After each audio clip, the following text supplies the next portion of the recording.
Hello everyone, আজকে একটি healthy breakfast recipe নিয়ে তোমাদের সামনে হাজির হয়ে গেলাম। চাইলে তোমরা সকাল ও বিকেলে এটি বানিয়ে খেতে পারো। চলো তাহলে রেসিপিটি শুরু করা যাক। সবার প্রথমে নিয়ে নেব একটি পাত্র, দিয়ে দেব 1 কাপ আটা, 1 কাপ ময়দা, দিয়ে দেব ক্যাপসিকাম কুচি, গ্রেট করে রাখা গাজর, লঙ্কা কুচি, আর দিয়ে দেব পেঁয়াজ কুচি, স্বাদ মতো লবণ, দিয়ে দেব চিনি দিয়ে ভালো করে মিশিয়ে নেব।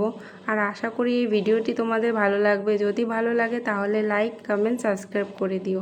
এখন অল্প অল্প জল দিয়ে ভালো করে ব্যাটারটা তৈরি করে নেব।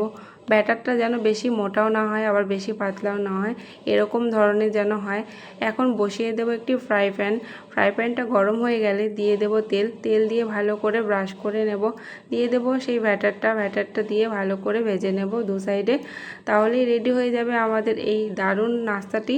তোমরা চাইলে এটি ঘরে বানাতে পারো, খুব কম সময়ের মধ্যে এটা কিন্তু রেডি হয়ে যায়। বাচ্চা ও বড় সবাই খেতে কিন্তু খুব ভালোবাসে। দেখো এখানে রেডি হয়ে গেছে।